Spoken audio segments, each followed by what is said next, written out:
What's going on, party people? This is Steven from the Center Hub, giving you, I suppose, a YouTube rendition of the Bird Rights podcast.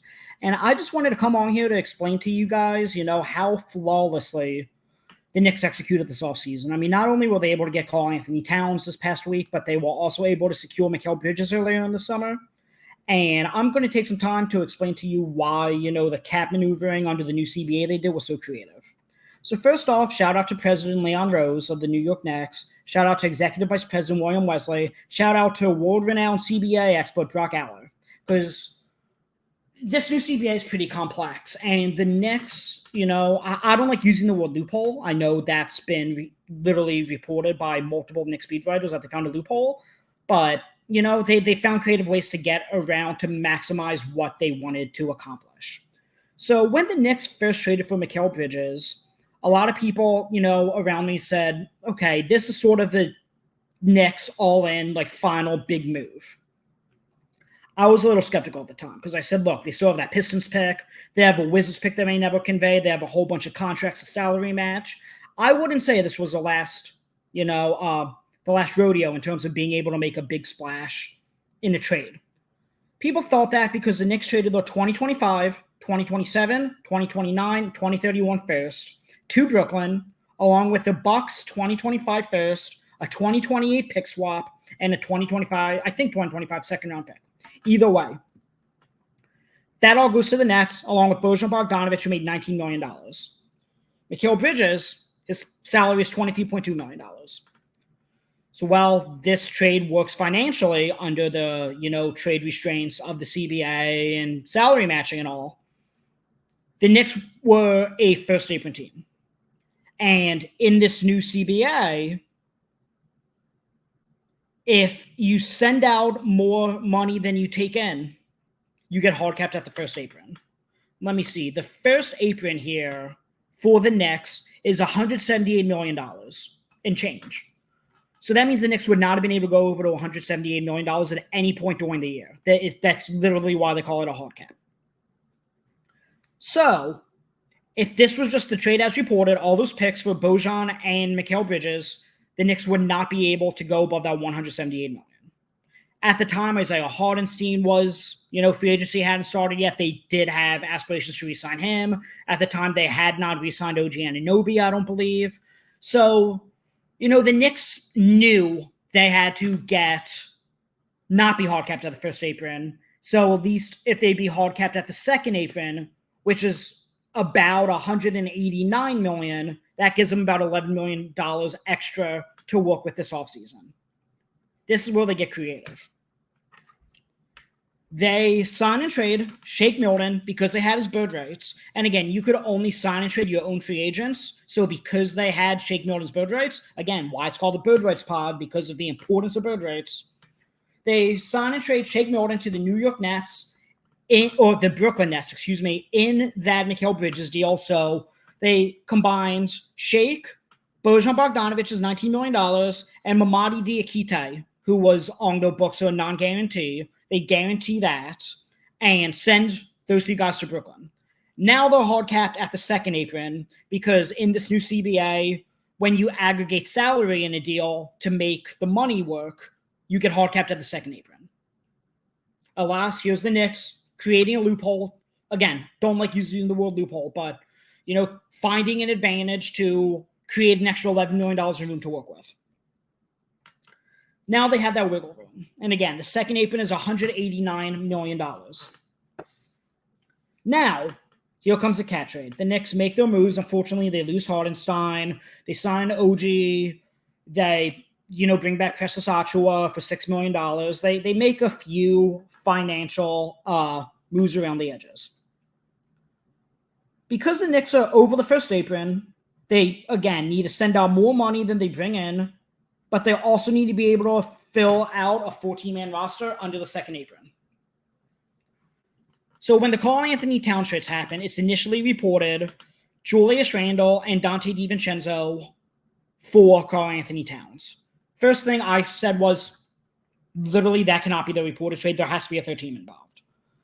I thought that because the Knicks, again, cannot send out more than they bring in. in a trade. Or vice versa. They cannot bring in more than they send out. And then Minnesota also can't take back more salary than they will send out because they're above the second apron. So when you have a team above the second apron and a team hard capped at the second apron, still in the first apron at the time, there's no way those two teams can trade with each other unless it's a dollar-for-dollar match.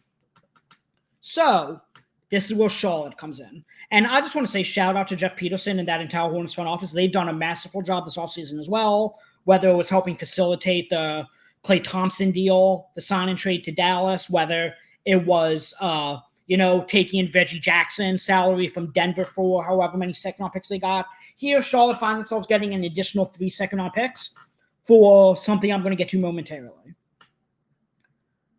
But let's say this deal was as reported. It was DiVincenzo and Randall for Karl-Anthony Towns. The Knicks would be $8.8 million short.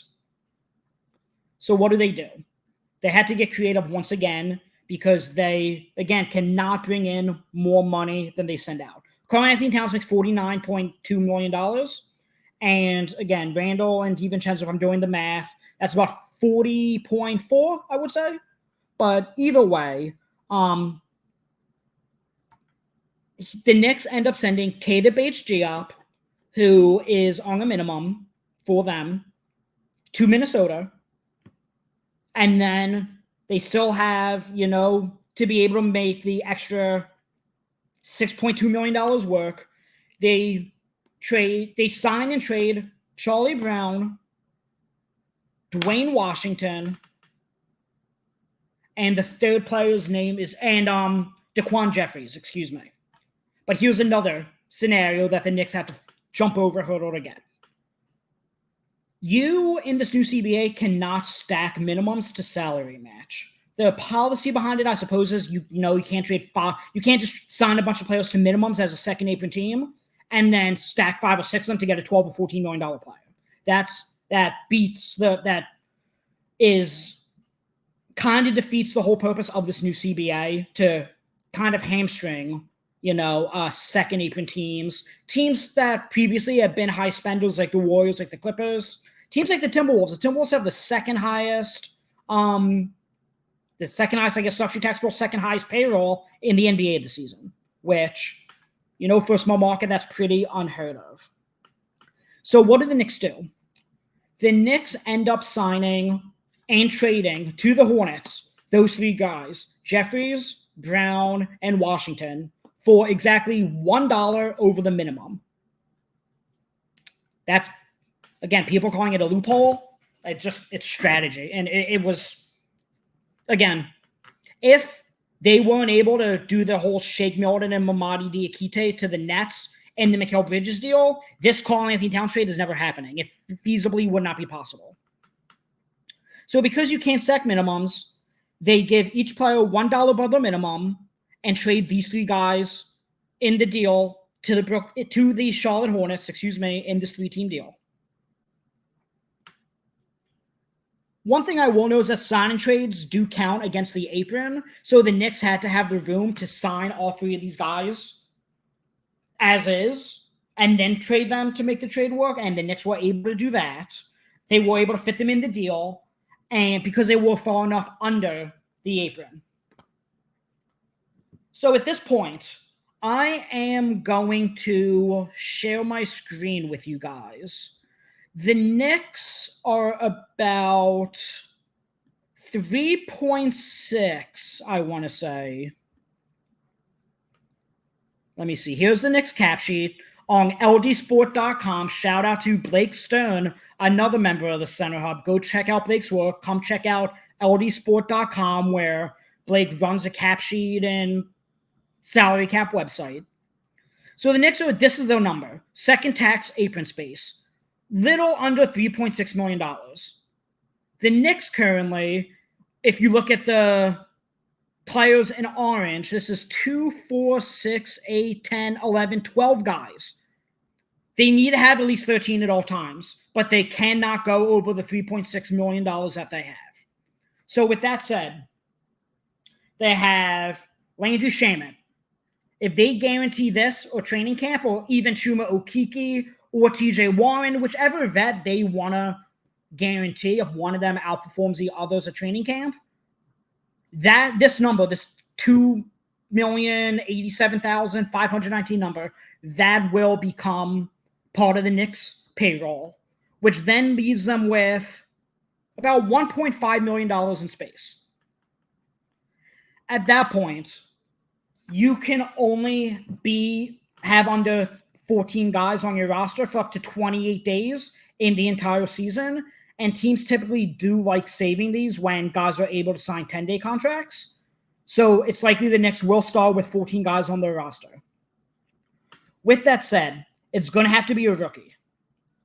It's not only going to have to be a rookie, it's going to have to be someone that the Knicks have draft rights to, which may mean these two-way guys, Ariel Hukporti and Kevin McCullough Jr. Because each of these guys would be able to sign for a rookie minimum, which is this number right here, about $1.2 million. And if, the Knicks were to sign a rookie minimum for an undrafted guy they don't have the rights to, they will get charged at this number. The 2-year veteran minimum number would be the cap it. So notice, again, 3.6, give or take. 2 plus 2, we know is 4. We could all do that simple math.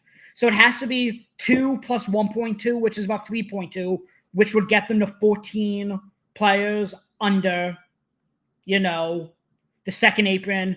It gives them about $400,000 to work with for the whole year.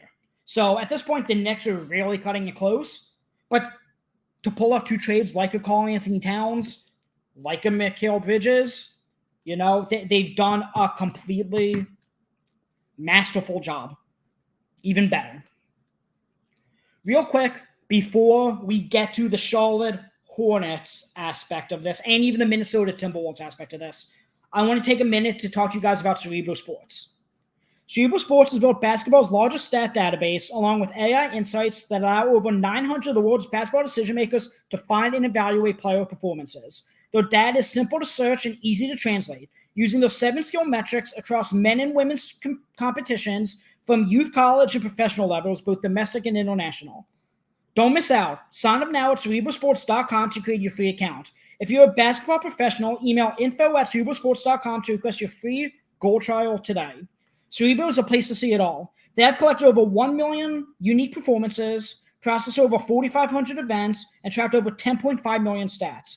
And now, Cerebro is bringing this power to you. Whether you're a player looking to elevate your game or a fan eager to see the world of basketball simply and globally, Cerebro's new player app will launch this fall. Ironically enough, when Corbin and I did our emergency pod, again, Corbin Ford, another guy from the Center Hub, but you guys know Corbin, he's been coming up with us the last 4 years now. We actually plugged into Cerebro, Julius Randle and Karl-Anthony Towns, and Julius Randle actually rated out higher, which is on the CRAM, which basically evaluates the player's overall performance. But, I don't think anyone would disagree. Not only is Karl-Anthony Towns the better fit between the two teams, but he's also the best player in the deal. Either way, for the Timberwolves, they reportedly really wanted Donte DiVincenzo. They wanted him badly when he signed with the Knicks for the mid-level exception. The T-Wolves were going after him. I believe it was reported from John Kozinski, the Timberwolves beat writer. Again, maybe John didn't report this, so please don't quote me on it. That, the Timberwolves were right there for DiVincenzo until he decided to sign with the Knicks. So with that said, the Timberwolves have been after DiVincenzo for a while. He's one of the best contracts in the NBA at a hair bit over the mid-level exception. He's basically on a 3-year deal for $36 million. And that Pistons pick that the T-Wolves got is pretty good. It's top 13 protected in 2025, so it's unlikely that it'll convey this year. Top 11 protected in 2026, top 9 protected in 2027. After that, it becomes a second-round pick. If the Pistons still are a bottom 9 team in 2027, something is, horribly wrong because, they've been rebuilding for quite some time. And so I would anticipate this pick ends up conveying in 2026 or 2027. Either way, the T-Wolves needed picks. I mean, they just traded their 2031 first and a swap, I think, the 2030 swap in order to get Rob Dillingham on this roster, the 8th pick in the NBA draft this year. this gives them an asset, a pretty good asset that they could flip with a rotation player, I suppose, that's making mid-deal money for a bigger trade. And that's important for a second apron team. So with that said, let's talk about the Charlotte Hornets. Again, before we talk about the Hornets, I understand the trepidation a lot of people have with Julius Randle, the fit with him and Rudy Gobert. Obviously, Karl-Anthony Towns could space the floor a hell of a lot better than Julius Randle can. Cat has deemed himself the best shooting 7-footer ever. Either way, Chris Finch, I think he's a good coach. He's coached Julius Randle as an assistant when they were on the Pelicans together. He has an idea. And DiVincenzo not only gives the Timberwolves probably the most depth in the NBA, he gives them, for my money, the sixth man of the year. And a guy who fits great in their rotation as the 1, as the 2, as the 3, who could shoot, have the connective passing, holds his weight on defense. A lot of positive things to say. Dante DiVincenzo is the reason this deal got done. If it was Mitch Robinson and Julius Randle for Karl-Anthony Towns, I don't think this trade would have gotten done. It was DiVincenzo was the deal breaker. For the Charlotte Hornets, this is the first time under the new CBA, a team is able to use their unused either taxpayer or their mid-level exceptions or the room exceptions as traded player exceptions during the year if they don't use it to sign a player in the offseason. The Hornets are the first team to ever use the room exception as a traded player exception. And they use that to bring in, the 3 guys, again, Jeffries, Brown, and Dwayne Washington. In exchange for, they got $7.2 million in cash. So they end up profiting $400,000. The Knicks sent them $7.2 million in order to pay the guys and, $400,000 for doing the favor. And they get 3 second-round picks. So let me see. The 3 second-round picks, the Hornets got 2025, least favorable of Denver and Philly. That's probably going to be a pick in the 50s. 2026 Golden State Warriors second, which might be a pretty good pick. And 2031 Knicks seconds. That's so far out, we have no idea where the Knicks are going to be in 2031. And with how second-round picks fly nowadays, we've seen that the last few trade deadlines. The Hornets have a lot of ammo to, continue to improve that roster. Again, shout out to Jeff Peterson. Shout out to that Charlotte Hornets front office. So all 3 of these Knicks guys that the Hornets traded for, they all signed 3-year deals. However, according to the CBA, for a sign and trade, a guy must sign for 3 years, but only the first year needs to be guaranteed. So that's why all these guys are getting 1-year guaranteed deals, and then second and third years are non-guaranteed. Most likely, all 3 of these guys get cut. The Hornets already had a full roster going into training camp. So none of these guys, I can't imagine, making the Hornets roster. But here's where the one interesting caveat where the Knicks really had to get creative on was Dwayne Washington. Dwayne Washington was signed with Partizan in the EuroLeague when this trade happened. But the Knicks still had his bird rights because he was an NBA free agent still, because he was playing in the EuroLeague, not the NBA.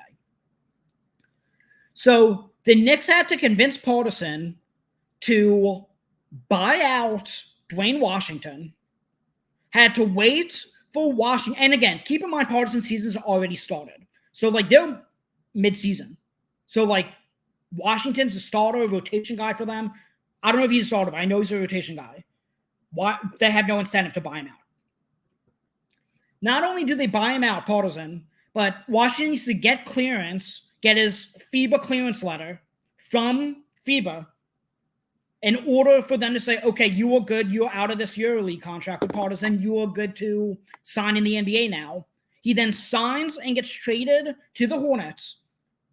And then when he clears NBA waivers after the Hornets most likely buy him out, he then needs to get another FIBA letter waiver saying, okay, now the Hornets, you're no longer under this obligation, under this contract. You are now free to sign with the EuroLeague. So this is a process for Dwayne Washington. Again, yes, he made an extra $2.4-ish million. Whatever he made at least $2 million for, doing all this. But now he's going to sign back with Partizan at some point, I would imagine, and, continue on with his EuroLeague season. Then he got over $2 million for his for his troubles, I suppose. So that was a very interesting caveat that the Knicks, not only the Knicks had to get creative and sign and trade each guy they have bird rights to. Again, that's why I call it the bird rights pod, people, because of how important they are in today's NBA, and the Knicks are demonstrating why that's so important. But not only do they have to sign and trade 4 different guys they have bird rights to, they sign 3 guys for $1 over the minimum because you can't stack minimum salaries. They have to go through Partisan and the EuroLeague in order to get this deal done. There was just a whole bunch of, hoops the Knicks had to jump through to get these, both the Mikel Bridges and the Karl-Anthony Towns trade done. And again, it shows why it was so important for the Knicks to be able to send out, take in more money than they sent out in the Mikel Bridges trade, because this allowed them, to have that extra $11 million in order to sign Karl-Anthony Towns or trade for Karl-Anthony Towns. So yeah, this concludes this segment, I suppose, of the Bird Rights Pod. Rate and review, Apple Podcast, Spotify, follow on YouTube. You can follow me on Twitter at @the_NBAGEL. That's NBAGELL. Go check out my work at the Center Hub, the-center-hub.com. And I will talk to you guys next episode. Thanks for watching.